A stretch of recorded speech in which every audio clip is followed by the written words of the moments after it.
সুশাসনের রাজ্যে যোগাযোগ ব্যবস্থার নগ্ন রূপ। দেখুন সড়কের কেমন অবস্থা। দেখে বোঝার উপায় হবে না এটা সড়ক নাকি পুকুর। একে তো হাঁটু জল, তার উপর বালিমাটির জন্য আসাম আগরতলা জাতীয় সড়কের উপর আটকে জনদুর্ভোগ চরম আকার ধারণ করেছে। যান চলাচল তো দূর, পায়ে হেঁটেও যাতায়াত মোটেই সম্ভব হচ্ছে না। তাই আজ ৮ নম্বর জাতীয় সড়ক সংস্কারের দাবিতে পথ অবরোধ করে প্রতিবাদ চুড়াইবাড়িতে।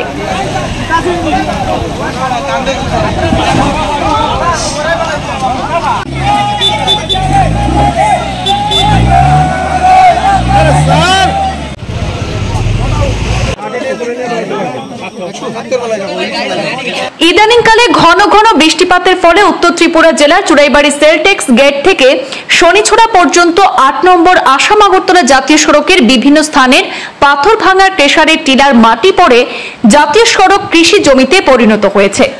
সাথে পাথরের ওভারলোড গাড়ি সহ অন্যান্য ওভারলোড গাড়ির কারণে জাতীয় সড়কের উপর পুকুর সম গর্ত পরিণত হয়েছে, যা বর্তমান বৃষ্টির জলে একেবারে জলাশয়ে পরিণত।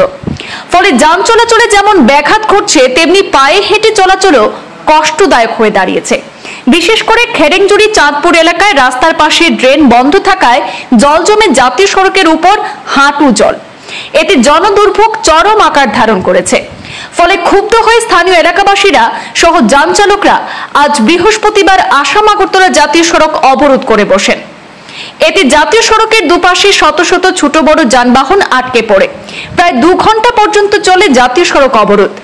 এই পথ অবরোধের খবর পেয়ে ঘটনাস্থলে ছুটে আসেন ডিসিএম জিনিয়াস দেববর্মা, স্থানীয় পঞ্চায়েত প্রধান লক্ষিন্দর সিং, চুড়াইবাড়ি থানার অফিসার ইনচার্জ সমরেশ দাস সহ বিশাল পুলিশ বাহিনী। তারা সকলেই অবরোধকারীদের সাথে দীর্ঘ আলোচনা করলে প্রথমে পথ অবরোধকারীরা অবরোধ প্রত্যাহার করতে রাজি হয়নি। পরবর্তীতে অবরোধকারীদের সাথে দীর্ঘ আলোচনায় সিদ্ধান্ত হয় যে আগামী রবিবার প্রশাসনের বিভিন্ন দপ্তরের আধিকারিকদের নিয়ে আলোচনায় বসে এই সমস্যার স্থায়ী নিরসন বের করা হবে।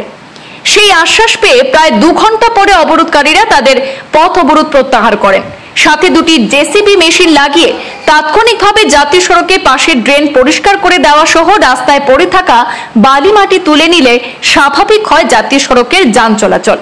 স্থানীয়দের মতে জাতীয় সড়কের দুপাশে গজিয়ে ওঠা ক্রেশার এবং ড্রেন কালভার্ট দীর্ঘদিন যাবৎ বন্ধ হয়ে যাওয়ায় ভারী বৃষ্টিপাত হলে এই সমস্যা দেখা দিচ্ছে।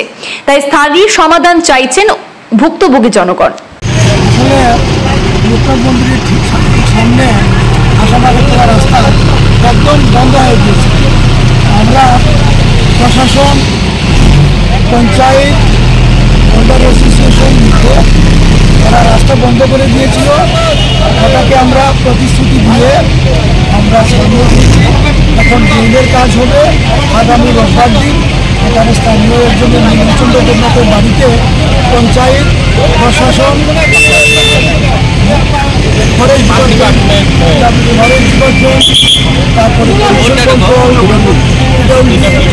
সবাই মিলে ওদের যাতে তারা যা ক্ষতি হয়েছে তা ড্রেনের কাজ সব কিছু সুন্দরভাবে যাতে করা যায় সেই ব্যবস্থা করার জন্য আগামী দিন সেই মিটিংটার ব্যবস্থা করা হয়েছে। এখনো রাস্তাটা ছাড়িয়ে দেওয়া হবে।